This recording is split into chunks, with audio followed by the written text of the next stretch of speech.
let me talk to your lead. He make the guy cry. Yeah. To make money, you got to be a little I punched a hole in the wall in the head. in middle school. I closed $200. So I went up to my dad. I was like, you guys should get a divorce. And copying is like, you shouldn't do it. It basically helped me become a better writer. I was 16 was when I hit 10K a month. I'm a crack addict. Said he's a crack. I just clipped the new wave of agency owners. I just don't think they're going to succeed. I wasted $4,000 or $5,000 an entire year of my life because I never listened to you. Benjamin, you hit 50K a month at 17. It was actually 55.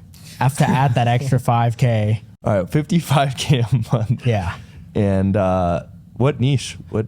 I work with real estate investors. You actually you shouldn't have said that because now everyone's going to go to real estate investors. No, I'm just kidding. Hopefully they can edit that out. I'm just kidding. How did you stumble upon that niche? Is that the one you started with? No, it was actually real estate agents. And then when I was prospecting in a Facebook group, I came across an investor and I got him on a call. He went through my system. I actually no-showed that call. So yeah, I was at my grandparents' house. So I no-showed that call and then we rescheduled it. I hopped on and I hard closed him. Really? And he was my first investor. He was my first investor I ever brought on. And then I was like, wow, it's so much easier than working with agents. It's also much easier to get investors as clients than it is agents. So I just switched my entire strategy, went straight to investors, and then just scaled from there. Wow. So how long have you been at this? So I want to take it from, the top, as Austin did here, and try to make it interesting. When I was in elementary, I started off as a Boy Scout, a Cub Scout, Boy Scout. It's the same thing. So in Scouts, you sell popcorn. So when I was a Boy Scout, you sold popcorn and coupon books. So that was my first... To raise money. To raise money for the troop, things like that. Got it. And then me and my dad on Saturdays and Sundays, we'd go to our grandparents' house and their neighborhood because they were rich. And I would go door for door knocking, selling these coupon books when I was in like elementary, middle school. And that was my first sort of taste of sales. And I just remember this one day I closed $200 cash. And I was so happy. No payment plans? No, I mean, it's $20 coupon books or a bag of popcorn. And I remember I was so happy. I'm like, I have $200. I felt rich. Were you like, I don't want to go back to the Boy Scouts, but I want to keep selling the Boy Scout stuff, but just keep the money? Well, the issue with that is like you have to sign papers and stuff. Yeah, no, I'm just kidding. So you can't really do that. But I just felt rich. I'm like, I have $200 as someone in elementary. And I realized that that's not my money. So I got really defeated. So throughout the Cub Scout area, I would do that to gain practice. I'd practice my pitch in the car, try and perfect it, because I knew what objections were. I just couldn't think of ways to handle them. Yeah. So my dad. For those of you guys that don't know, Benjamin is like so good at sales. Really good at sales. So quick funny story. So me and him are like, we're staying together right now at Airbnb, right? And then he was like, yo, let me talk to your lead. And I was like, cool, you can talk to one of my leads. And he make the guy cry on the phone. So I called one of his leads yesterday as a joke, right? He was like, hey, do you want to call one of my leads? I was like, yeah, sure, I'll call him. Like, what do I do? And he was like, oh, close them. I was like, right, that's the point of a call. And I hopped on, I did an intro call. I think it was like, 8 in the morning? It's like 9 in the morning. And I'm just pacing around the house, introing this guy. So it's the first call. So I was introing this guy. And I remember really well, he was talking about like, if he didn't do anything in 2 months, he'd go out of business. Oh, wow. And then I was like, how would that impact you personally? Bro started crying. I kid you. He went deep. If I was on a call with Matt, I was looking at Matt. He was like brushing his hair or something. Why are you laughing, Tony? It's like sad. It is, but like it's. How's that sad? Is it okay? It's a sad thing that we didn't close him, so fuck him. But it's just, it was hard. He didn't have money. If we close him, he was just not financially qualified. He's not financially qualified. But then like the guy, like it's funny because you want to go deep in sales. Like if you can connect on a deep level, correct, and get them to feel the pain, they're much more likely to move forward if you can align your solution as the solution to that pain. Correct. So if you can make someone cry, you got them. Yeah. But I didn't. So they have that money. Yeah. So I was listening at him stuttering. Yeah, it was a grown ass man. It was maybe 30. He's married and everything. Yeah. So me and so I was walking around pacing. I was talking, and I heard like him crying. I looked at Matt, and I was like, he just like was in shock, and I was in shock too. I'm like, holy shit, I made this guy cry. And then I, went on a little bit further. I set the demo for later today, and I hopped on. It was him and his wife, and we went back and forth, and we just ended up unfortunately burning the lead. And then in a way, we kind of trolled him a bit, which was a little messed up. But yeah, so that's. You guys were fucked up, Tony. Bro, you should be ashamed of yourself. Why? I don't know. Why? I'm just kidding. I felt bad for the guy because then if he doesn't You did because sign- you wouldn't be laughing. yeah, if he doesn't sign with me, like he's not making money. I know that. Yeah, because So- another thing, one of the last things I said to him was, I'm like, wait, so I asked him, okay, so you don't want to do this now. When do you want to do it? He's like, follow up with me in a month or two. I'm like, wait, let's take a step back. You said you're gonna be out of business in 2 months. So why would you want me to call you back? Okay, so that's just good sales. That's not like trolling. It's not well, after we got off the call, after he hung up on us, we just started trolling. We just like tried to assume the sales. Like, okay, he would like say, hey, I don't have money. I was like, awesome. Or Tony, I should say, was like, oh, what's the best invoice and contract to send over the email to, or email to send over the contract to? I think that you're going for it. I don't know if that's trolling, It's not too trolling. No, It that's is just trolling. I think it's trolling. I think it's trolling. Okay, anyways, let's go back to the story. So you made a grown man cry. Back to the story. Yeah. So where was I? I was at popcorn or something. So I want to skip forward to my birthday when I was in 8th grade. My 8th grade birthday, right? At this time, me and my mother, or my dad and my mom, they weren't really together. My dad slept in the living room. My mom slept in the master bedroom, and my dad wanted me to spend that weekend with my grandparents, which is his side of the family. And my mom didn't want me to because she wanted me to stay home with her. My mom didn't like that. So the entire family got into a massive fight. I was like, mom was screaming, dad was screaming, sisters crying like crazy. And I just couldn't handle it because when people are screaming around me, it drives me nuts. So I punched a hole in the wall. If I can find a picture, I'll show you later. But that like shut up the entire family. And then I think the day after that, me and my sister was like, our parents should get divorced. So I went up to my dad. I was like, you guys should get a divorce. Yeah. So me and my sister basically asked our parents to get divorced. And I kid you not, Joel, I think that was the best thing that's ever happened to me. Wow. Best thing in the world. And I'm sorry, man. No, it's good because I wouldn't be where I am right now without this. But I'm sure it still is like sad and. No, not really. I'm glad it happened. Is the way I look at it. Because you think it was what was best for them? Best for me. Best for me, at least. Yeah, best Christmases. for me. And this was 8th grade year, and then Okay, so your parents got divorced. in the process, because divorce takes like 6-8 months or something. And what had happened was me and my sister, we'd come home from school and we'd always ask my dad, it's like, what are the updates? When can we move out? Like things, we were looking forward to it. And when it was like summertime, June or something, we began looking at apartments. So apartment hunting, that was like probably the best thing I've ever done. So we would look at apartments, drive around, house shopping sort of stuff. And we fortunately found a place. And then the week that the divorce got finalized, we were moving in. Me and my sister, we were going to move into the new apartment that weekend, right? And me and my sister basically packed up all of our clothes, like all of our stuff, 3 days prior to moving in. And my mom came home and she started yelling at us because she wasn't happy. She's like, why are you so excited to leave me? I'm like, this is what we've been waiting for the past 6 months. Wait, why were you excited? I'm confused. My mom's very stereotypical Asian mother. Don't play games or don't go on the TV after 8 p.m., be in bed by 8:30, go to school, study hard, go to college. And I didn't like it because I hated school and I loved playing games and I loved watching TV, and she just couldn't give me that. She'd always yell at me and my sister. Every single word that came out of her mouth was her yelling, and I hated that. Wow. So me and my sister, there was a time where I made a prediction, right? I'm like, okay, my dad leaves at around 5:30, 5 o'clock in the morning to go to work. So it's normally my mom taking us to work, right? Or taking us to school, I meant. I made a prediction where if my mom was yelling at us in the morning, my dad wouldn't yell at us in the afternoon.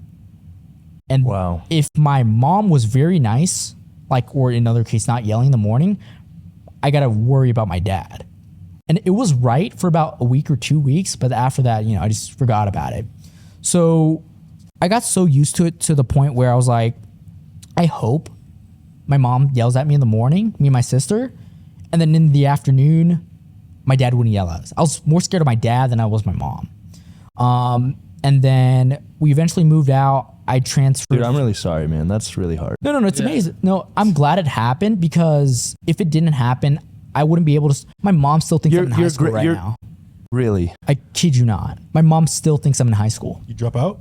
I graduated early. I'll get into that in a second. I think it's gonna be a good story. You guys are gonna like. This is a good story. So Bro, great. It's what I'll say is this, like you can be grateful that it happened. Yeah. And it was the best thing, but it's also really hard, I'm sure. What do you mean hard though? Like, I'm sure getting yelled at by your parents. That part was. I thought you meant the divorce. Like it. Growing up, I was already used to it, right? So whenever someone yells at you, like if a client yells at me, it's like okay.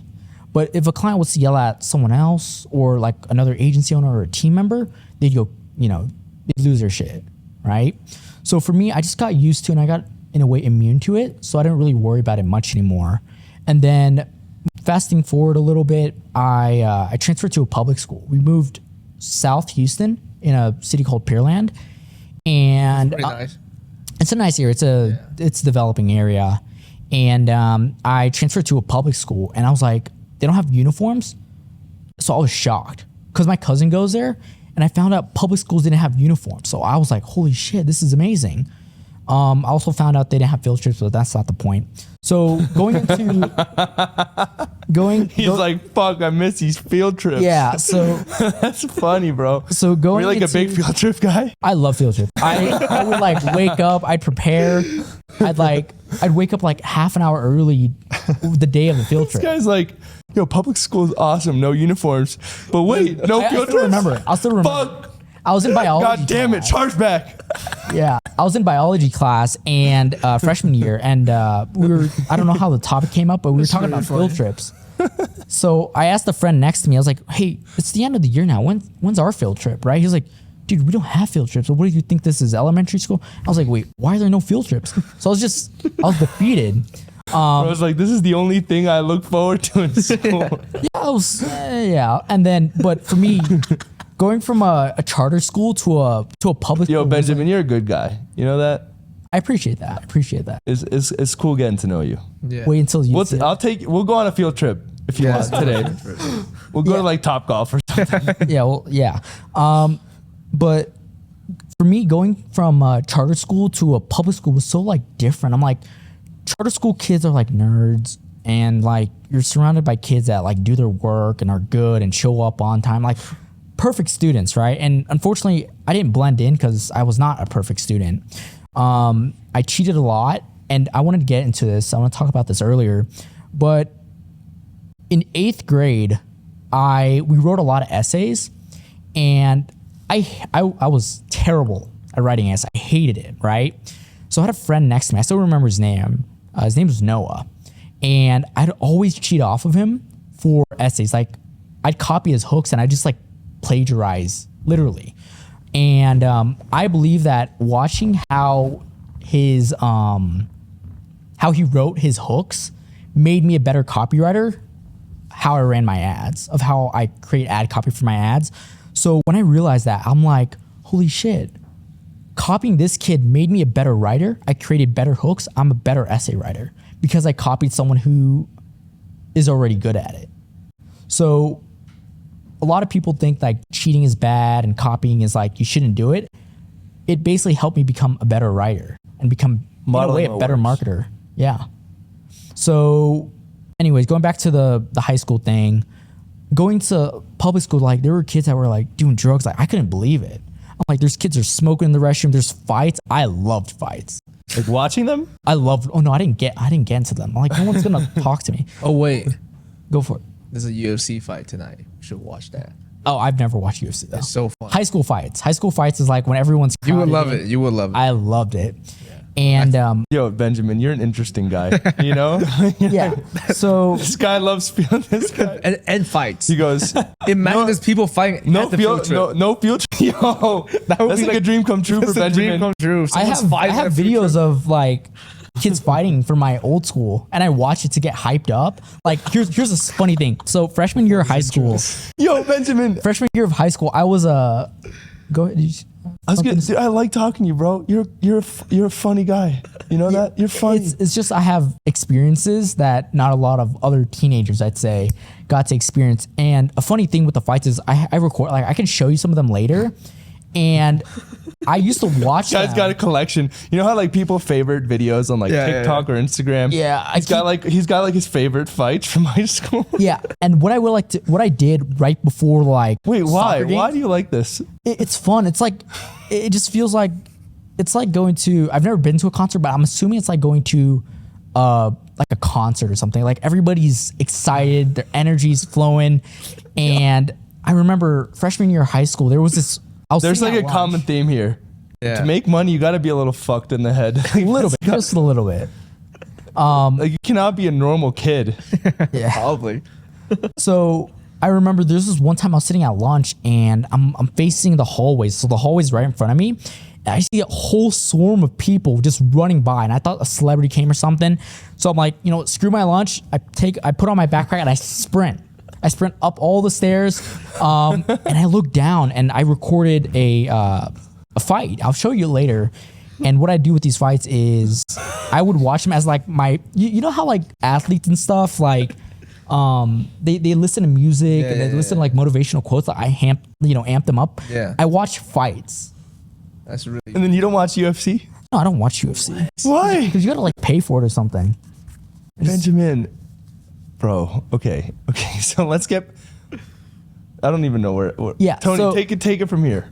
I mean, you Yeah, just so- go the stories. so- this is amazing. So that was the high school social life for me anyway. Just watching people fight. Watching people, I loved it. I just loved it. Were there a lot of fights at your school? Oh, tons.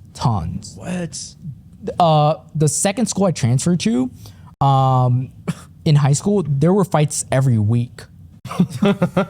Yeah, That's a dream Like the come main- true. it was the best thing in the world. It was like the And- main event. I look forward to it. People look forward to Fridays. I look forward to fights. Just like it makes you forget about everything. Like you could be in high school and worried about, oh shit, this test is due, this project's due. Oh, but wait, there's a fight. Let's get out and just go watch it.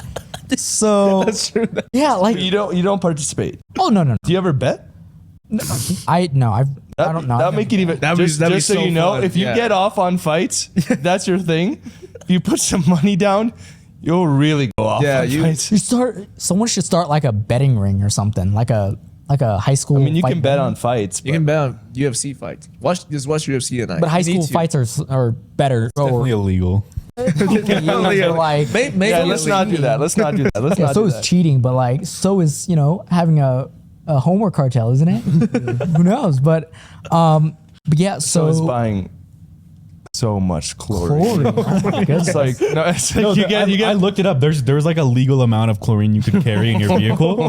Bro, I had like 10 times that. What do you do? Like create meth or something? Huh? Like Do you- cook meth or something? Like why is it illegal? Yeah, because people were like cooking like meth with it. I think like or some imagine you get drugs. pulled over. It's like fuck. I accidentally went over that stop sign, and then you get pulled over, and then My car literally couldn't go uphill because it was dragging so much just What because the it had hell? like hundreds of pounds of and chlorine. then it's like, officer, I can explain. Explain. I'm a 16-year-old selling it to somebody. That's even more I'm doing retail arbitrage. Yeah. Oh my It pulls out a video from Gary Vee. It's like, this is what I'm This doing. is it. Trust. He said. All right. Okay. So keep going. So you Yeah. go to school. So- and Yeah, another thing I should add it was that going to freshman year, I really wanted to become a neurosurgeon, right? Oh wow. really. $500K a year. I was like, holy shit, that's where the money's at. I mean, Now I you're told making- my dad, Now you're making $500K a year. yeah, a little bit more, but yeah.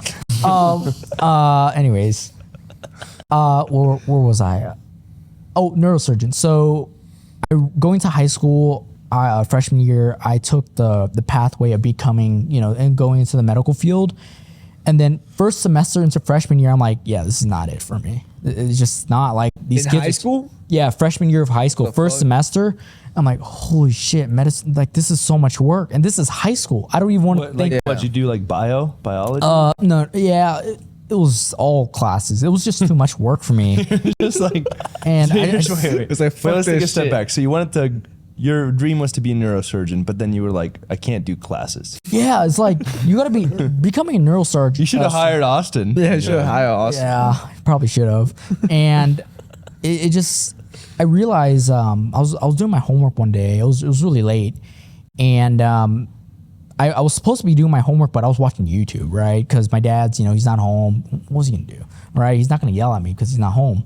And I stumbled across. I was watching Graham Stephan's $10 Million House Tours or something as a way to like motivate myself to go study. And The fights didn't work that The night. fights don't work. I mean, not to I'm just kidding. not to But you do played soccer, homework. by the way? Like for a year, freshman year. So, okay, gotcha. Yeah. Because you mentioned that earlier. And So you were watching Graham Stephan. yeah, I was watching a video from Graham Stephan of his $10 million house tours, and I stumbled across this video of Robert Kiyosaki, and it was like, what school doesn't tell you, or something like that. It was one of those What like, school doesn't teach you? yeah, something like Yeah, that. And I watched it. I'm like, holy shit. And it was like, I'm not going to make money as a doctor.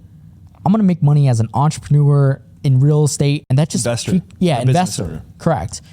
And that really piqued my interest. And then, so I started, learning more. So I looked at drop shipping.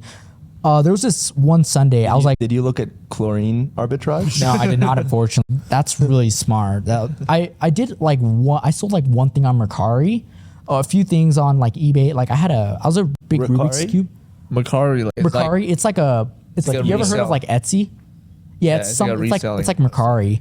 It's like Etsy, and I sold. I think this was summer after freshman year. But I'll get into that in a second. I was watching this video and it just made sense to me. So I did research on drop shipping. I was like, I'm gonna do drop shipping. I'm gonna make 10 grand a day in high school. I was like, this is where it's at. So I remember watching this webinar from a guy named Fred. It's an Asian guy, right? He was on Grant Cardone's thing. I was like, this guy might be legit. So I spent a Sunday. Just because he's Asian, is that? Yeah, and he was Vietnamese too, I'm sure. And I spent Tony's Vietnamese. Yeah, Vietnamese. yeah. Okay, sorry. Keep going. But so I spent a Sunday, 3 hours watching a webinar on drop shipping. And I thought it was live and everything. So I'd comment in the chat, try and get like notice and stuff.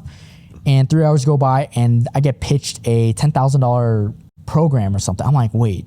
Is it discounted it was a to like? Yeah, they price Anchor at like 20 grand or something and then say it's 10 grand. And I'm like, wait, I don't have 10 grand. So I'm like, you know what? Drop. And back then I was like super scarcity mindset. And this was, I believe, was from my mom as well. So she's like, never buy stuff online. It's all scammers, things like that. Yeah, it's the same thing with like Asian. Really? Yeah. Yeah. My mom was like, no, to the point. My mom's like, you always saving stuff. Like even paper towels. Even with like paper towel napkins and stuff, she would use like half the napkins and the other half for later. And I'm like, bro. My mom got mad at me because I used Yeah. chopsticks wrong once. I remember that made me furious. I used chopsticks wrong when I was eating my food. So you had really strict parents. Yeah. That's probably also so why I you think have it was just my entrepreneurial mom. drive. Yeah. Yeah. Because you probably don't deal well with authority. Like having a boss over me. Yeah, I talked to my aunt about that once. If I could go back and start, I think I'd go get a job, like, put my ego aside, get a job and get some money and join a coaching program. That was I wasted, I think, a year or two by not joining a coaching program, but we can talk about it in a second here. Drop shipping, that was out of the door. Amazon FBA, I'm assuming that's the same thing. I never really explored affiliate marketing. And then I think I watched a day in the life video from Eman Gadget. Iman, yeah. So I'm like, holy shit, I want to live like that. So I check out his course. I think it was called what? agency. I'm not gonna, let's not Something. promote it or something. But I was watching A-Man and I was like, I want to live that lifestyle, because the way I looked at a marketing agency, it was like, you can make money. You can promote it if you want. I don't mind. It was agency incubator, right? Agency It was incubator. before AN. Yeah, it was before AN. So I remember I was like, I wanted to live like that. So I saw he had a course, so I checked it out, and I loved the funnel page. Like, I thought it was amazing, and that just What, the instantly- design? the design of it, the Oh, graphics, fuck. the animation. My designs suck. I was like, I really want to join this course, and I was a big Damn, so A-Man you think gadget the fan. animations work and like That's what For teenagers, yes, because back that- then I was super gullible. I'm still a little gullible now. like, Back then I was whoa, super look gullible. at that effect. There was whales and stuff. Your shit looks sketchy when I was signing up. Your shit Yeah. looks so sketchy. Yeah, your website looks really bad. Sketchy. Like, we need to work on that. Really? Yeah. I was like your I was website- second guessing it. Yeah. Really? I still remember the No, first if- time I saw you as well. But it's lit- isn't that if there's funny? no Homozy video on your website, I would have not signed up. It looks pretty. The reason I signed, I'll get into why I signed up with you. Damn. Because I had interesting thoughts about Yo, you I gotta go first, because go hire a web designer. I shit on building websites. I can connect you with someone. I got a guy I that shit I on trust building 100%. websites, but like maybe I need a website. Email, he's really good building like the GYA brand, like the whales. Yeah, shit, he has dolphins like and the all that. community, There's- like whales, fishes, things like that. No, I it's not love that. You know, I have a business partner that we're actually working on a top secret software together on. He has a multi 7-figure software company already doing like 300K a month, and Damn. With software, yeah, that's a huge. in the credit repair space, and Do they need content? we could talk, but you know, he was like, "Yo, Joel, I think they all feel bad that I have a bad website." And then they're like, but I'm like, I don't care. And then he's like, Joel, let me get my team to rebrand your entire company and website. And then I just never filled out the form. And he was going to do it for free. Bro, you should go. that. Joe, ask him. you need to, really, bro. do. You need to. Like, at the level you guys are at right now, I think you guys really need to revamp Yeah. because it looks like it's built off a high level or something.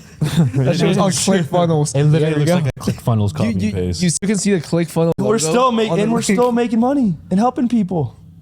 You can make more money. Okay, Yeah. I'll do it. Yeah.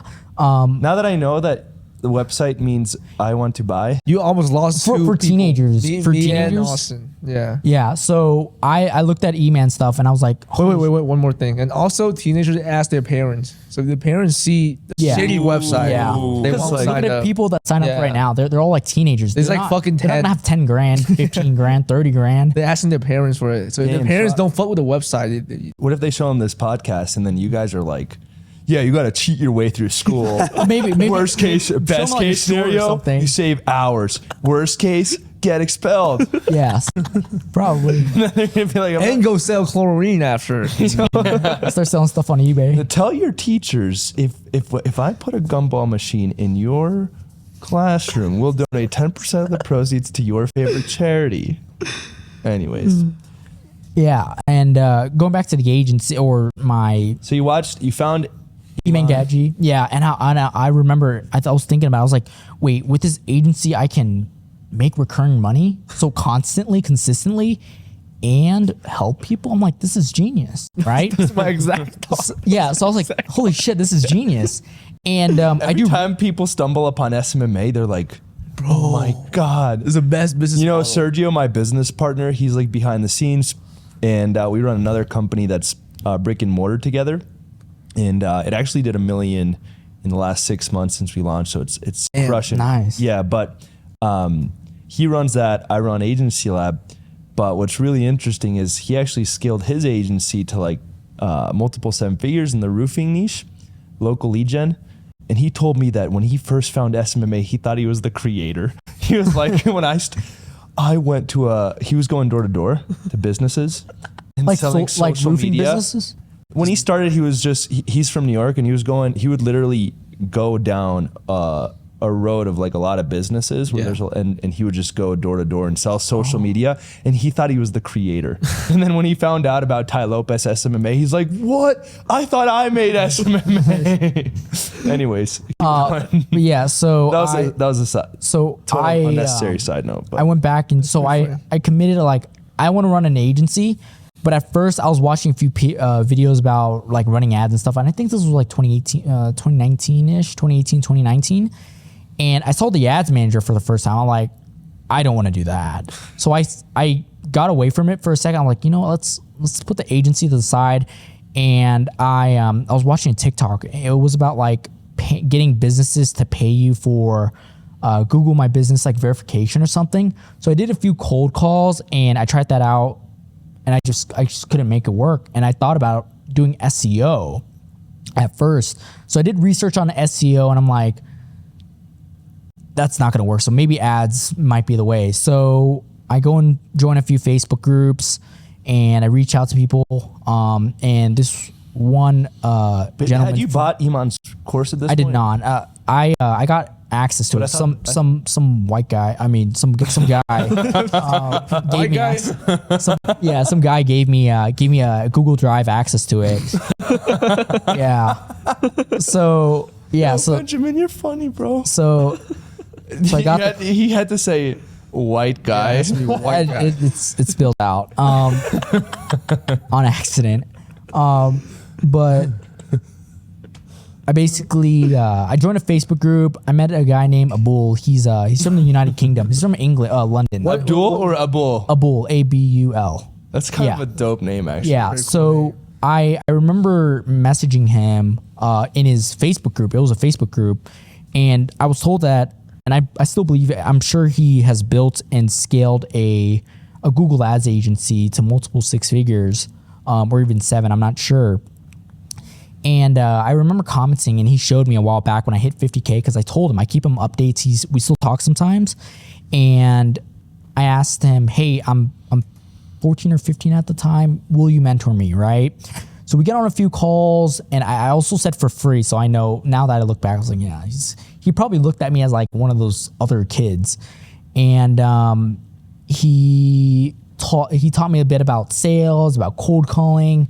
When I had my first, client that threatened to like sue me, I talked, because funny thing, he's a lawyer as well. But he's a lawyer in the United Kingdom, so I don't know how much different it is. But anyways, we stayed in touch. I kept, he kept a pulse on my progress. When I hit my first 10K a month, I believe I was 16 was when I hit 10K a month. Damn. He interviewed pretty me, good. and I had clients that saw that video, pointed out the fact that I'm 16, and I was like, holy shit, this is not bad. So I was like, dude, you got to take it down right now, because I'm losing clients. Because funny thing, I still closed them, so kind of took it down for nothing. And I because back then I was very like, You mean prospects were seeing it? yeah, prospects were seeing it. Like, they would search me up on Facebook. So I got really self-conscious about it, and I always lie. I'm like, dude, I'm 18, I'm 19. I think I told you that too, and then we revealed it in Costa Rica. But yeah, Oh, right. You Yeah. did lie to me. yeah. Wait, So- what happened? So He basically, told me he was older. So Yeah. so he could go to no, Costa Rica. funny thing, when I was trying to join your coaching program, the setter that called me, I still remember his name. I told him, hey, I'm 16. Is this gonna be a problem? He hung up on me. So Are you serious? I if I can I find think his they're name, probably- he's not there anymore, I'm sure. All right, good. Yeah, so I was like, oh shit. And I like, because there was this agency that I really looked up to. It was John and Adam Legal. John Danes, yeah. Yeah, John Danes. Like, I looked up to, like, he was a Eamon Gadget student. His website looked amazing. So I was like, this guy knows his shit. So when I found out that he was in your program, I would like binge through the testimonials in the marketing agency groups before I'd hop on the call, because at that time I thought the course was gonna be like $3,000 or something. And unfortunately they hung up on me. I'm like, oh shit. So that was out of my way. And fast forward a little later, I think this is summer after freshman year. So what year is it? 2020. I can't remember. I think I joined my first coaching program. I'd have to check. Which one? It's a guy that DM'd me. He lied to me. It's funny. It's a funny story. His name was Bogdan, and basically You know? Who? Bogdan. He lied to me, and he said he was from the UK, like London, but on WhatsApp, I found out about country codes, and I found out he was from Romania. So I'm like, okay, that's a bit of a red flag, but it is what it is. So he got on a call with me, and then he would follow up me for an entire month, sharing testimonials and stuff. And I paid him his $3K in 2 weeks, 3 weeks. I closed my first client. And shortly after that, I closed my second client. I made my money back. And I'm like, holy shit, I wasted an entire year. And I believe this was summer after sophomore year, if I'm not mistaken. I can't remember. And I basically scaled to 8K. This was 2021. I remember because right after that, I joined your program. But basically, I joined that program. 2-3 months go by. I finish the 3-month agreement, and he upsells me into his mastermind, one-on-one mastermind. Right? I think it was 10K. So 4,250 euros is probably around 5K USD, if I'm not mistaken. And I paid the first half of it on a Sunday. I remember I signed the contract without reading anything because I was like, I'm not going to be that client that reads over contracts to be a pain. So I thought it was cool, and I didn't read the contract, and I just signed the invoice and sent it. Right. A month in, I have a chat with a bull. He's like, dude, you're getting played. I'm like, that's not what I wanted to hear. So I cut it all off. I ghosted him because I was his most successful testimonial. I mean, 15 doing 10 grand a month, or no, not 10 grand a month, 5 grand a month. Damn, 15, 16, something like that. And he was like haggling me for testimonial because I knew that if I gave him a testimonial, he'd go scam other people, right? I didn't want that. So I ghosted him. How was he scamming you? So I talked to a few other, like he would no-show our calls. He would like speak to me in a condescending way, if that makes sense. And I'm like, because he's a part of this guy's named Bastion Slot, if you know who that is. Yeah. He's a coach that He coaches sells coaches. he sells appointments. No. That's his other offer. He has his main offer. Bro, was, everyone's selling appointment setters. Like, no, the way he does it right now is he become a setter. Like, that's just like, dude. I he don't copied know. off of like one or a few people. I'm sorry doing that. Bro, coaches that coach coaches and then became coaches that sell how to become an appointment setter. It's like a For huge your fucking coaches, pyramid scheme. for Like, the coaches, yeah. can anyone think on their fucking own? I mean, it's a good. Everyone is business selling the model. same offer. It's a smart business model. The way I look at it, it's Bro, just anyone people that aren't doing it pivots correctly. offers, not offers, like you can have a new offer. Like I have 5 clients guarantee, and then you can have 30 appointments guarantee. That's not. When people pivot companies, Yeah. like they go from selling coaches. It doesn't look like they're pivoting. It looks like they're automating and then adding on to fill their first one, if that makes sense. Because like they have a main coaching business, and then coaches need appointments, so they would like recruit. I don't know, bro. Appointment And this, setters I've been to fill doing them. I did Atlas Digital until I sold it, and then I've been doing Agency Lab until today.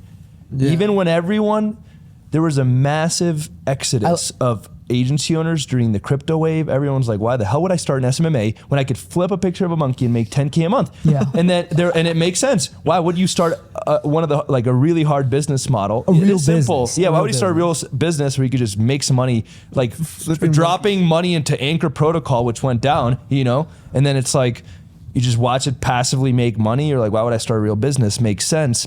But what's crazy is I stuck with Agency Lab, Yeah. even through that time period. And then now SMMA's back, and I'm like, well, I stuck with it. Whereas all these people pivot back. You want to know how many people switch their profiles from like agency owner to crypto? Damn, Like, those people will then back never make it business. then back to agency owner. So it's like, That's dude, any horrible. people that pivot their companies like with like multiple times, it's like, I think. Don't you think, Joel? It's because they have Then like they're just they have a chasing- short-term vision instead of like no, they're long-term. just they're chasing market trends, and it's gonna destroy. Like, it's just not how you want to play. But- like, But would you think that if That goes out to all the car detailer agency.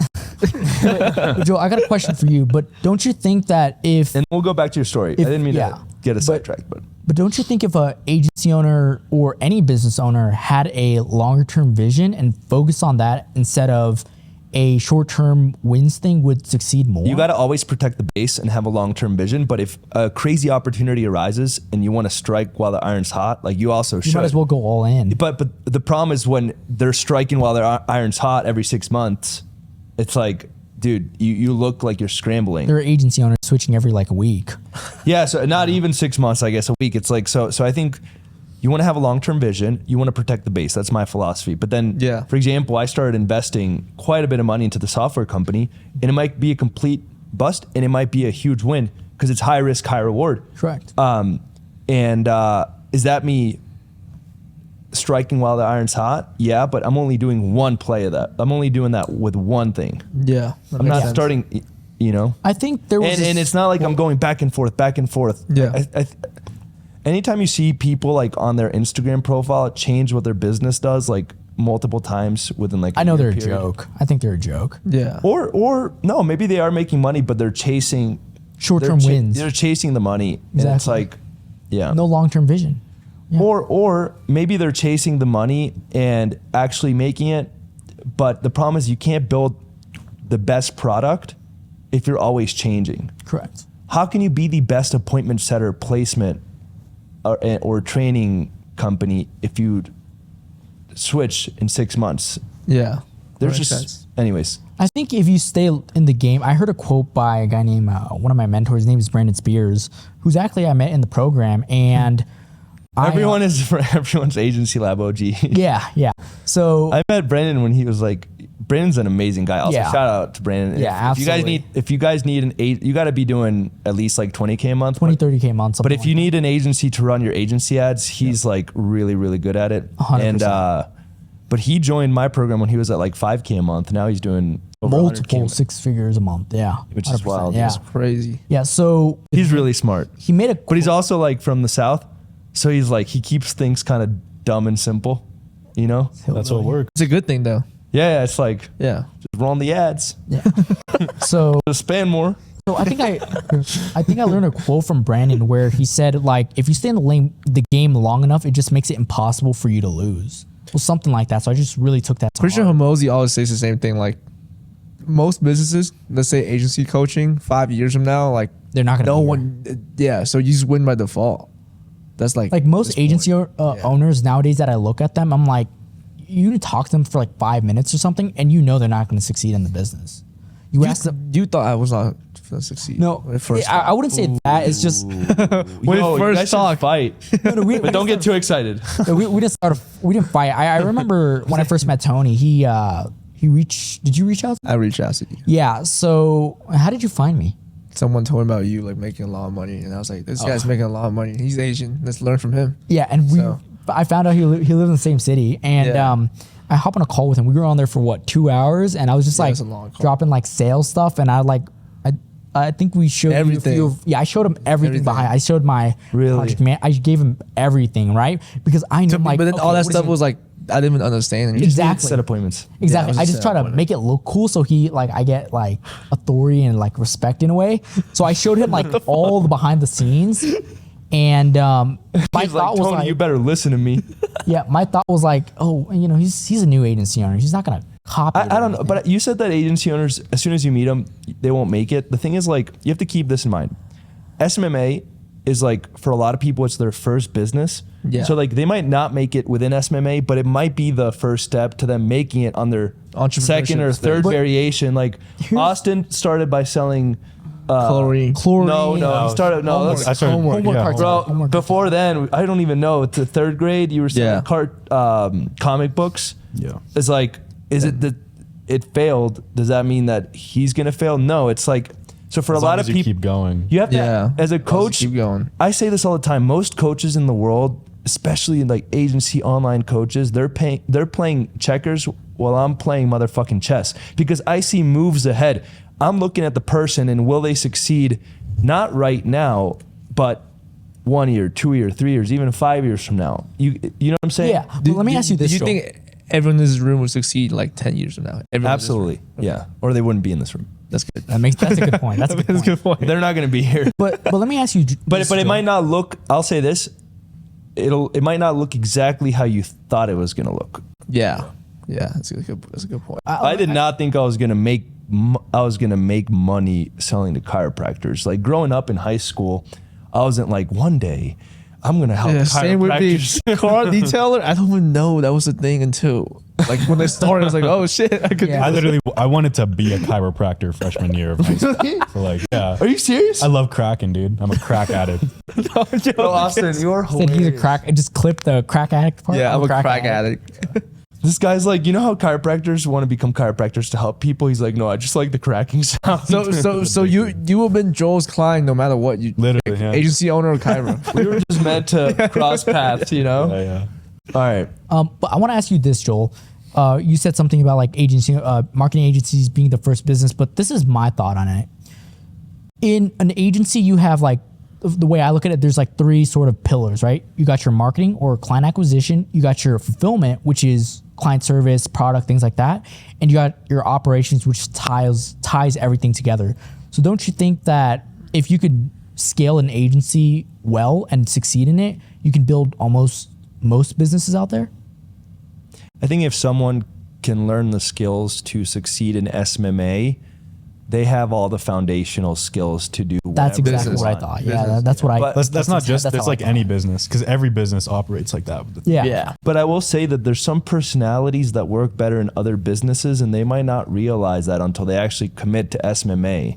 That's why I tell everyone, look, if you join our coaching program, there's no guarantee, and this is me being super real with you, like not everyone is going to have this crazy success story, but if you go all in, you're definitely going to be better off than you were when you started, even if it's not in SMMA. Yeah. Because then you'll be much more prepared to do whatever it is that's more up your alley. But then most people who join like coaching program, they just want to make money. They don't see themselves as an entrepreneur. You get my point? They have the As in, wrong expectations. Let's say me, Benjamin, and Austin, right? Even if we somehow fucked up our agency, we're still like, oh, we're still an entrepreneur. Let's just I start would say something new. something, but Wait, say what? I don't think you want to hear it. Say it. No, it's Say no, it. I Well, can't. now say you gotta say it. It's messed Now, up. yeah, He's now gonna you have say to he say already it. did. Now you have to say it. The thing with agency owners is that, or the what I want to call the new wave of agency owners, is that I just don't think they're going to succeed. Most of them. I mean, most people don't They have succeed. the wrong expectations. Most because people don't succeed no matter. Like Most business owners in Yeah, most business. Yeah, so you're right. Yeah, but it's like success in what terms? Like, are we looking at like SMMA within a 6-month time period? Are we looking at their life? Are we looking at like my first business DJing? I was not successful, but now I am. So it's like, the skills you learn. yeah, it's like Yeah, you're skill looking you at. It's like I see online coaching programs as like the new college where people are like, Yeah. I want to learn, I want to get skills, but like just because you studied that major doesn't mean that you're going to go get that job. So it's like to follow that analogy, just because people are doing SMMA now, it might still be the best thing for them to ever commit to overcome their fears. that's if to they learn commit to it. Yes, but to learn the skills, but that doesn't mean that they're going to hit 100K a month. Like that's really hard. It takes time. Like, Yeah. I know that there's some other like influencers, like if you don't hit 10K a month and own a Lambo, like you're dumb. But it's like, dude, there's so many fucking factors behind that. Like IQ, EQ, your resources growing up, whatever. Network, sphere of Your influence. Yeah, like what pain you experience to actually have enough drive. Like Yeah. there's a lot. So, but you're looking at success on like too short of a time horizon. Yeah, that makes sense. Because I've only been in business for like what, 2-3 years. Yeah, Compared to someone who's failed. they might not be dozens of successful. businesses over I'll tell you a decade. story. There's this guy who's a coach in Agency Accelerator, our beginner program. His name's Christian, and Ichu? no. He goes by Christian John on Facebook. Oh, Omir's guy? Yeah. Christian, he joined our program to be an agency owner, and then he realized, shit, that's not really my cup of tea. I'd rather be like a COO at someone else's company and still make more. And then now he is a COO at Omir's company, runs all the systems, runs all the operations. Omir's my first sales guy, by the way, who went on to absolutely crush it and build a massive VA agency. If you guys need VAs, go hit him up. But he was like, you know what? I'm actually a better fit for this for now. And then now slowly he's actually taking on operations and systems consulting clients. So like technically he wasn't successful in SMMA, but I would say he's successful. He's making money. He's doing what he's good at. And now he was like, SMMA is not my cup of tea. Like I don't want to sell to realtors. Yeah. Which is, I think that's what he was doing. I think he was selling to real estate agents.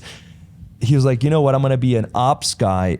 I want to be the right-hand man at another company and, make 10K a month, but do it my own unique way. So it's like, is that a failure?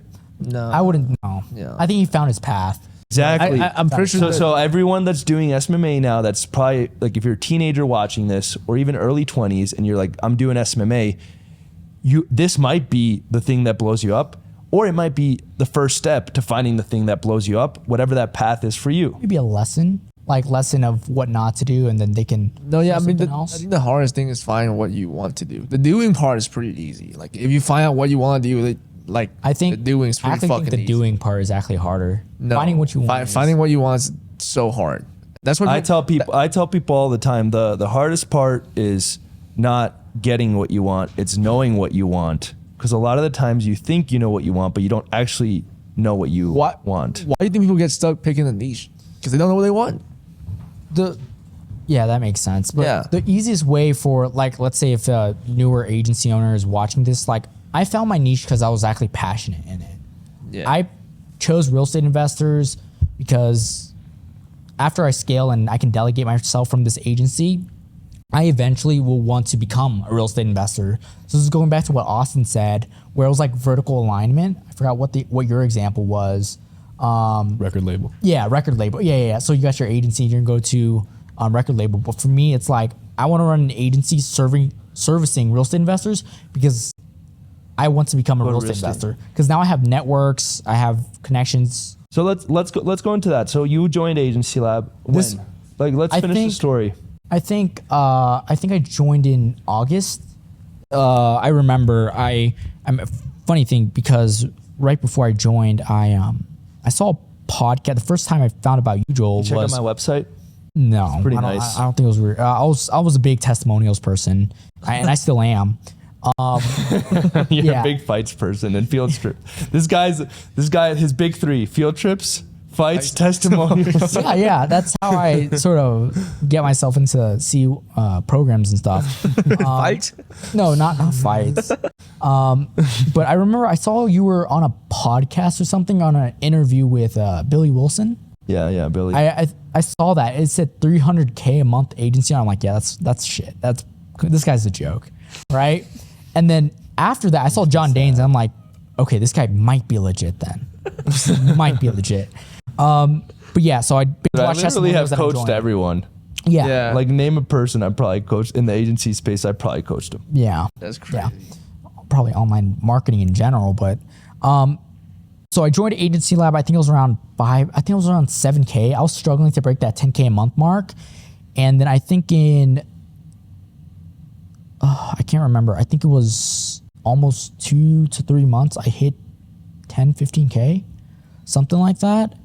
And then I fell back down because one of the biggest mistakes, I'm not sure if you remember this. I think we were talking about You had joined at this point? I had joined. And I don't know if... And you just decided one day I'm going to join? Like, how did that process happen? Do you remember my business partner? You got a business partner before? You got to hear this. This is a good story. You remember a guy named Ali by chance? Mm-hmm. How old do you think he is? I don't know. I didn't look. He told you he was 18. Your sales guy, he was 18. You want to know how old he actually is? 16. He's a year younger than me, right? So that's how we got into the program. Like we would split it.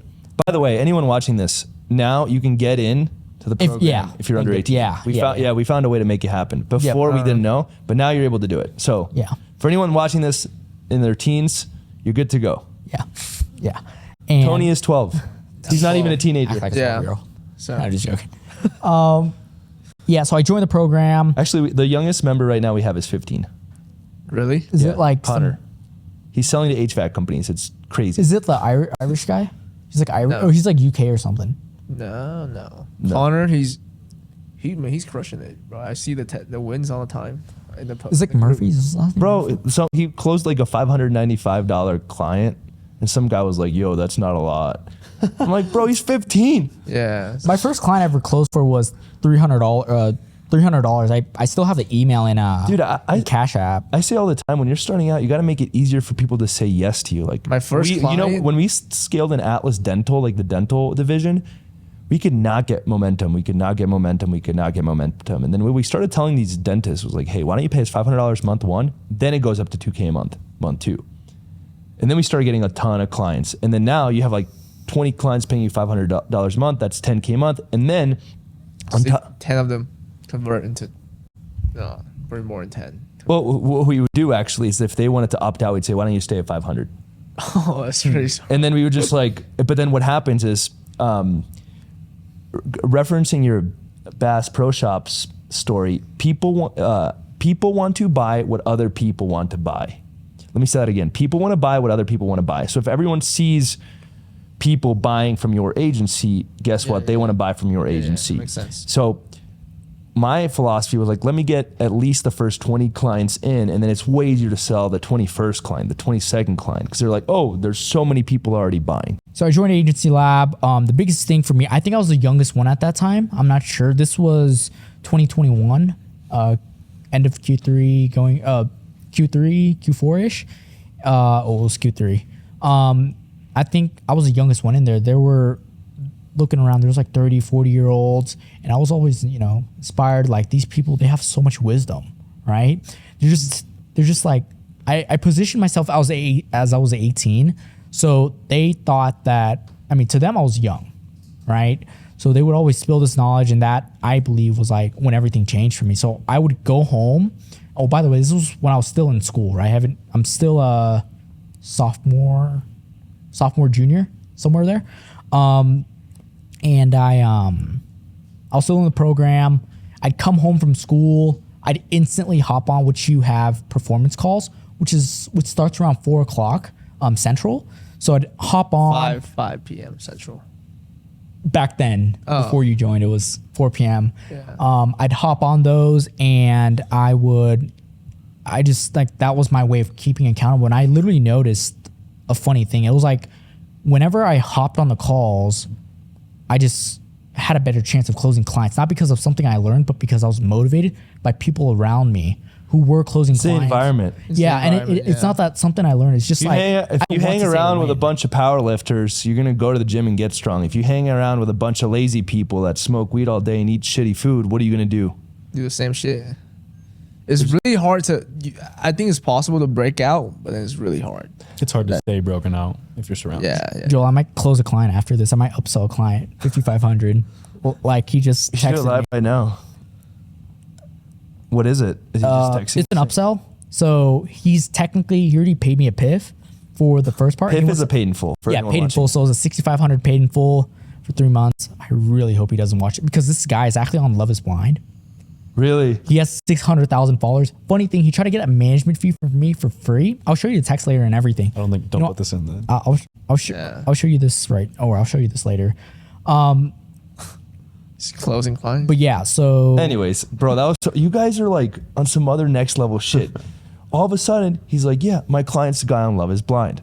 It's like, no, I closed him this week. Bro, I closed him the this funny week. story. we're never going to finish Benjamin's story. No, this is funny. Because this reminds me of my story. Austin's story is so good. I'm trying to Yeah. oh my God, how can I No, just... Yo, Benjamin, you're good, bro. I love your story. This story is good too, so man. far too. Yeah, but one of my clients lead, Young Dolph. Yeah. He's like a rapper, right? Yeah, so he died, right? So Young Dolph died, so someone bought his Corvette. And my clients, the lead generated for him was Young Dolph car. And he was like, oh, I'm about to work on a rapper's car from your lead. I was like, what the fuck? And then it was just it's kind of Crazy. He remembered me. I need to message my client later for a testimonial. It was a really good testimonial. 3 Yo, weeks. Benjamin, you got 7 minutes left before the next camera dies. So Let's go can we finish finish the it. story? So you Where was I? joined Agency Lab. You started showing up to the performance calls. Yeah. Make money. And then around this time, I met one of your director of sales, Joe P. Joe Potion, Yeah, the shout out goat to of him. sales. Yeah, and I basically, the way I look Well, at you know it, he's chief revenue officer now. oh, there we go. Really? Yeah. Damn. Nice. That's awesome. Awesome. Yeah. CRO. So I met Papa him. Joe. Yeah, yeah. So I basically got like under his wing is the way I look at it for an entire You got year. very lucky there. You Very, got very so lucky. To get Joe And Joe to still thought I was personally mentor you, 18. that's like guaranteed money in your bank account. Wait, Guaranteed. how? How did that happen? Because I he's just so asked good for at help. sales. Yeah. Even when he coaches you, it's like, But how did that happen? How did I get in touch with Joe? Yeah. I asked. Can you mentor me? No, I don't remember how it went, but like I would just ask him questions and he would it's give me because like Joe's Asian too. these Yeah. Joe, long Joe talks to me too, and I'm Asian. Yeah. So Joe, Does he I talk just, to you, Austin? Yeah, he's Filipino. I've only been in like one. he's of his meetings. Korean. I thought he was Korean. He's Korean. Oh, he is. Yeah, I thought he was Korean. He is. He's Korean. half He's Korean and white, I think. Oh yeah, you're half Filipino. Yeah. You like Joe? That's Joe's inner circle. Joe's in the circle. So yeah, I met him and Is I that fucked up that I said that? No. Okay, just make No. sure. Yes. If, Yeah, I just don't wanna think get Joe canceled. would care. But basically, I basically got under his wing for an entire year. He basically helped me with my entire agency, hiring, firing, bringing in process. people.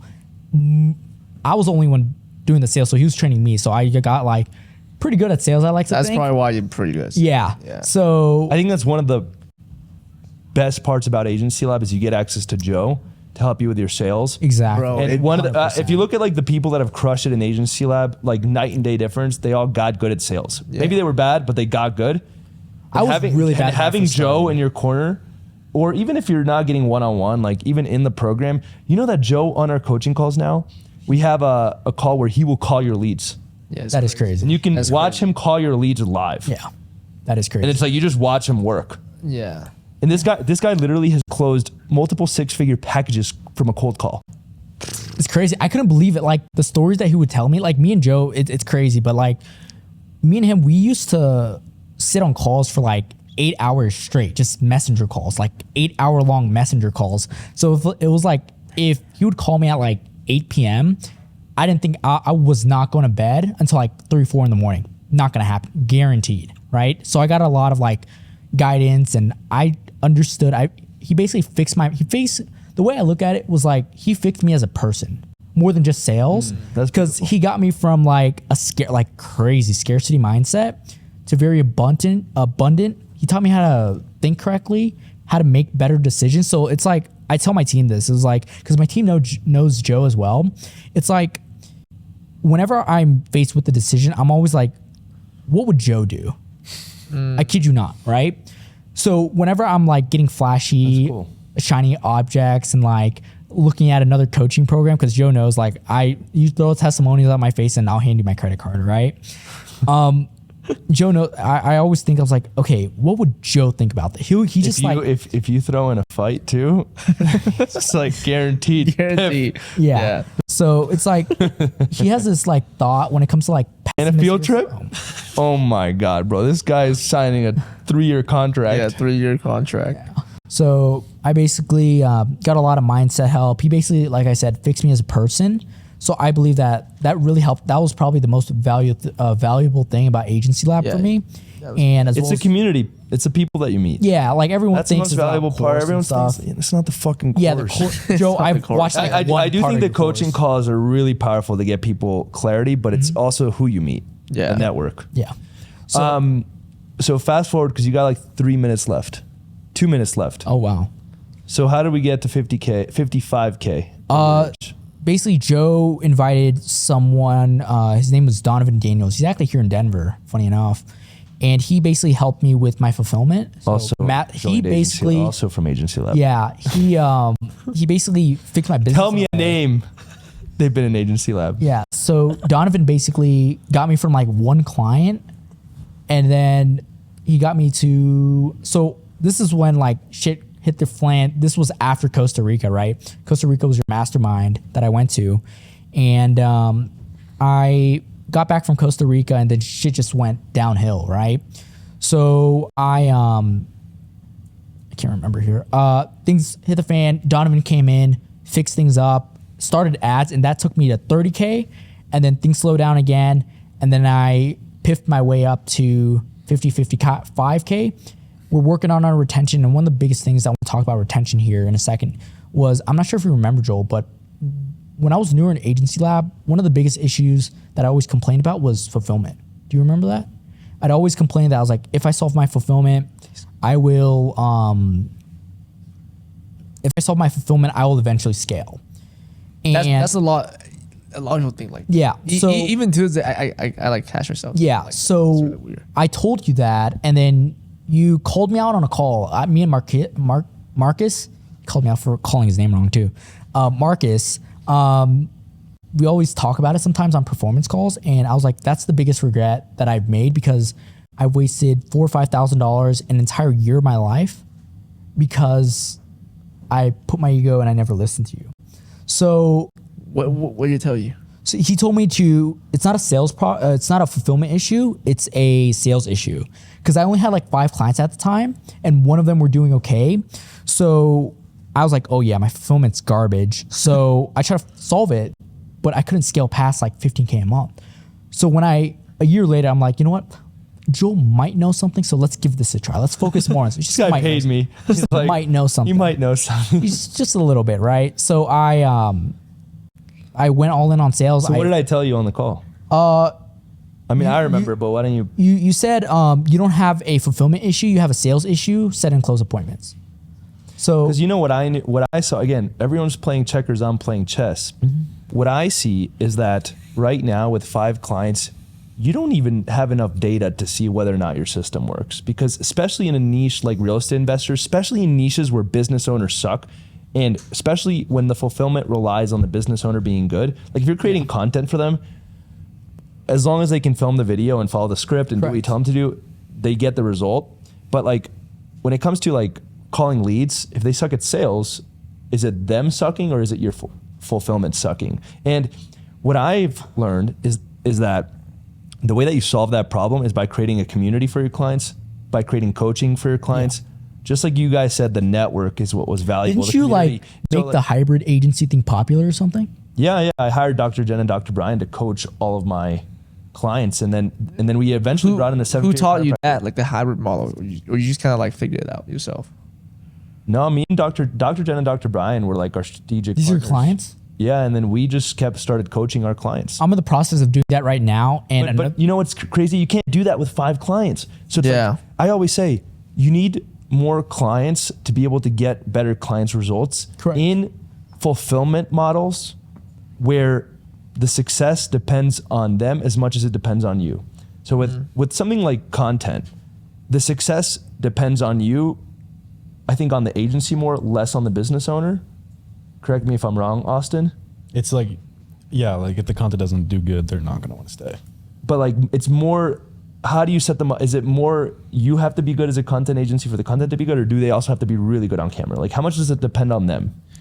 It's just usually if they're bad on camera, we just coach them to be better on camera, or we just don't put them on camera and we film it ourselves. But when you're running ads, you got to coach them on being good at sales, being good at follow-up, being good at taking cold leads and leads and closing them. Yeah. Right. But you can't coach them and create a community and create a coaching program and support when you only have 5 clients. Yep. So I'm like, the more clients you have, the better results you have. And guess what? When you have 100 clients, then you're like, what's the top guy doing? Well, the top guy is doing this. Hey, top guy, can you teach everyone else? Yep. Come and do a masterclass for everyone else. Isn't that what I do in Agency Lab? That's exactly what you do. Because you need coaching. Most business owners don't actually need leads, they need coaching. Yeah. But that's not what they want. So you sell them what they want, leads, and you give them what they need, coaching. But you can't do that with only 5 clients. So I'm like, you need to sell more. Yeah. So I wasted an entire year. That's what I told you. Yeah, so I wasted an entire year. And Benjamin was like, nah. Yeah, I there's a whole thread. But it's all love. Find it. Yeah. I don't even mind. It's all good. It's all good. So I look at that. I'm like, holy shit. I was so arrogant. I was like, I thought Joel didn't know anything. So yeah, I was like, Joel, like, Yo, that's so sad. yeah, Joel's I mean, like, what's this guy I literally talking went about? through the same thing with Joel. Like, nah. Because everyone wants the fulfillment to be perfect. Exactly. They don't realize but that like that's not how it works. it doesn't work that way. Because what you need to ultimately they're paying you to make them more money, but the way that you make them more money is by making them better business owners if you're running ads. Yep. And it's not by getting them more leads. And actually getting them more leads might actually make them worse. Correct. Yeah. I've had clients get overwhelmed and stop because Yes, of it. because it exposes how bad they are. Yeah. So you want to get better clients results. You need more clients. Yep. And then you can actually and Coach. honestly, you should do a hybrid. So, someone asked me yesterday if I had to start maybe not yesterday, but I was talking to Sergio and Isaac on the phone, and we're like, hey, for that video that we're going to create on like starting an agency from scratch, like what would I do? First thing that I would do is find a strategic partner to come in and coach my clients. That's the first thing that I would do. It's not even about the leads. Joel, how would you go about finding a strategic partner when you're starting out? It's a great question. I would probably do the unscalable. So for example, I would go to like a networking group in my city, and you show up, you're the only 16-year-old. You're like, I'm showing up. You're showing up before class. You're like, hey guys, if you show up to a networking group, because they have these things called BNI, and this is just one example, but I would do things that are unscalable. So for example, if I was 16, I'd show up to a BNI, it's like a networking I group. did real estate events, and I always got like attention. And then you say, hey guys, because they start at like 7. You're like, hey guys, I'm doing this networking group for my agency before I go to class in 2 hours. If you say that, they're going to fucking love you. They're gonna Then, guess what? At these networking events, they have all these different niches. So you pick one of the people that you're like, let's say I want to work with a lawyer. You talk to them. Or, hey, you could even start with a few. And then you're like, hey, they always have like chiropractor, a dentist. They have one of each niche. Like, hey, chiropractor, I would love to find a strategic partner where you can come in, coach my clients, be the top testimonial reference, talk to my clients, help them out. In exchange, I'll do your marketing for free. But I didn't just email them and say, hey, do you want me to do your marketing for free? I actually went in person, showed up, introduced myself. It's like, if you think about your story, the reason why you had a lot of success, I believe, is because you did a lot of unscalable things. So like posting 10 times a day, going to like Home Depot and buying all these fucking patios, finding a way to get chlorines, finding a way to get the hair clippers. It's a lot of unscalable things. It's not like, go to Bass Pro Shops, go drive for an hour, come back. Like it's a lot of unscalable. So like, you just did things that if I were to find a strategic partner, I would do the unscalable. I would literally go into someone's, you could also just, you got to play your competitive advantage. If I'm a teenager starting SMMA, I would literally walk into a chiropractor's office and be like, hey, I need to, for my graduation project for senior year, I need to actually partner with a chiropractor and help. Here's a genius fucking strategy for any teenagers that want to get into SMA. I would literally walk into a chiropractor's office and say, or a dentist's office or a roofer's office and say, hey, and I would pick a really good one, by the way, one that's actually legit and has a lot of success. And I would say, look, as part of my graduation project for senior year, which most schools require a senior year graduation project, I actually have to partner with a local business and help them blow up with social media. You don't have to pay me a thing. All you need to be is my case study, my testimonial, my proof of concept for everyone else. If you do that, now you have your strategic partner and you're playing the competitive advantage, because can I do that? Can I go into a roofing company and say, hey, I'm doing this for my grad? No, I can't. So you got to play your fucking cards. You got to be like, this is where I can succeed. Let me play that game. That's actually how I did niche research. You like that strategy? So what I did was I went into... Here's how you find a strategic partner if you're 16. I just give you 2 golden strategies. Networking, You go to a networking event and be like, hey guys, before I go to class in 2 hours, I just want to introduce myself. I run a marketing agency and I'm looking to just partner with any of you guys for free. And it's a networking event. So people will come up to you, or you just walk in and you say, hey, in order to graduate, I have to find someone and help them blow up with TikTok and social media. You don't have to pay me a thing.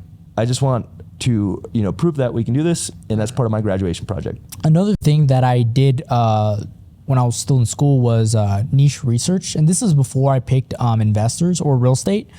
I remember getting a document of questions to do niche research, and I'd post in a Facebook group that I needed it for a school project, and I got a few roofers to reach out and actually answer it one by one. So that's how I basically did my niche research. So I leveraged my age. I said I was a college student because they most of these roofers, they wanted to help.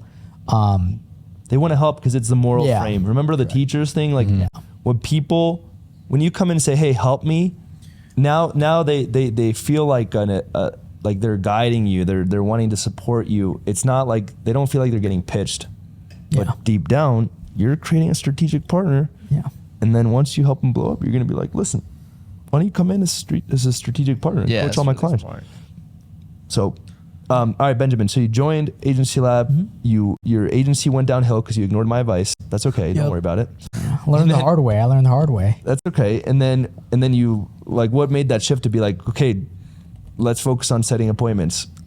Joe P actually told me the same thing you said, and I went out and did it. And I scaled very fast. I fired up ads. Ads saved my business literally. Before doing ads, we were doing organic, like DMs. I had a VA doing DMs when I was in school, and we fired up ads, and I was like, this is a dream. Like, people want to work with me. Like, they're not yelling at me. Like, this is crazy. So the first ads that I ran, this was last year, 2022, June or July. So Donovan helped me with my ads, and I basically scaled to 30K, I believe, 27, 30K, something like that. And then we worked with him to help my fulfillment, so the ads, and then I brought in a media buyer and stuff, trained him up, and worked on our retention, turned clients a bit, and then fired up ads again.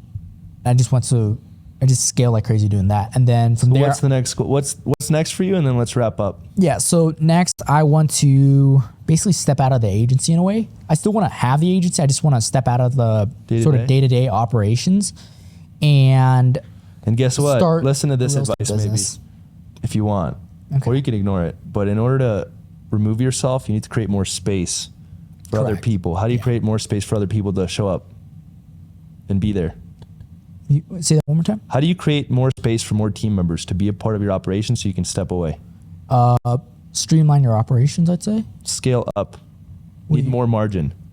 So like, Oh. I it's like, thought the more you scale, the lower your margins are. well, no.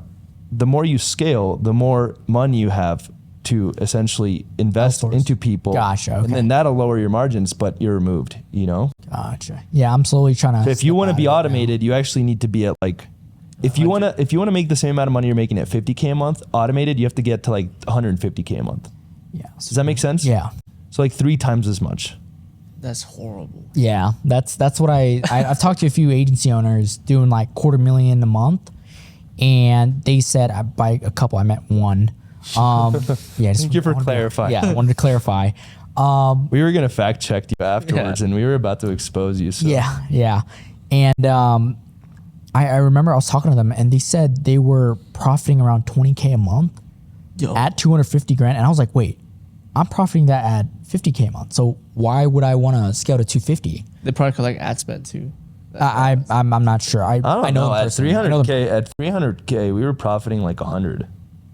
Maybe they just shit. Maybe they ran their business wrong. I don't know. I mean, you're still making money, just less than 20K a month. I mean, at 250 10%? grand, that's like No, I mean, you should be at as you scale, margin goes down, right? That's why Yeah. like $1 billion companies like airlines make like 1% profit margin, but like they're still making billions. So like, maybe not billions, but I know they're making a lot. So, with the agency at like 300K a month, your profit margin is going to be anywhere between 20 to 35%.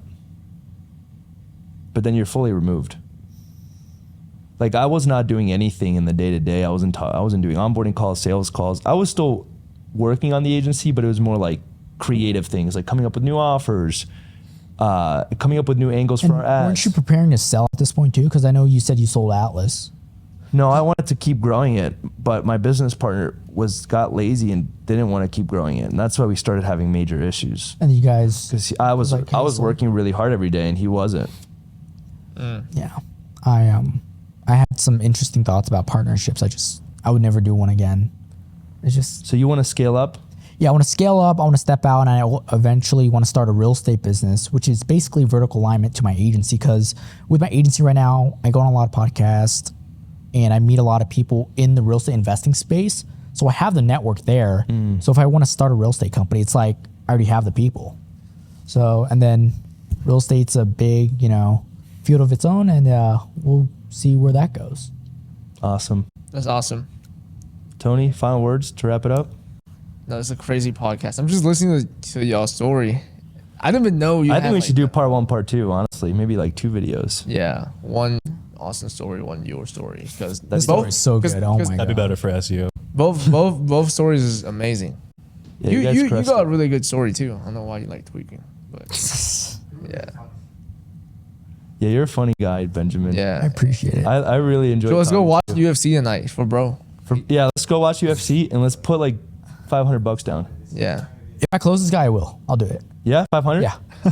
I'll put 500 Actually- on one guy. You put 500 on the other, or do we put 500 on the same guy and then that way we're like, Now we're all like hype. Yeah. Yeah. That way we're not arguing against each other or something. that'd be fun. I'm down to go watch UFC. I'm gonna watch Yeah, anything boring in life, if you just add gambling, all of a sudden it's really fun. Yeah, add money into it. Yo, we were at the gym and we were watching these middle schoolers play basketball, and I was like, "Yo, guys, do you want to throw money down?" Oh, And all of a sudden it was like, "Shit, we should watch this game." It was just like watch this game. Like we're like Work in out the game. anymore. And it's like actually there's no, because middle schoolers all kind of suck. Like there's no like either team could win equally, you know. But anyways, our head of video production is telling you guys to subscribe. Why don't you tell him? Come here. Yo, Matt, get over here. Guys, if What? you liked this video, if you enjoyed it, if you loved the wonderful stories that we heard today from these fun 2 amazing gentlemen that are doing amazing things and crushing it, then without question, hit that subscribe button, leave a like, comment your favorite part of this podcast, and be sure to come next week for the next one because it's going to be just as great. Peace. Listen to his tonality. Oh my Listen God. to his Yo, this tonality. guy. That was We should awesome. next podcast with Matt. Yeah, 100%. Eddie Maloof. But I leave Oh tomorrow. yeah, Eddie Maloof. I leave tomorrow. and then Matt. Yeah, and then Eddie Matt. Maloof and Matt. All right.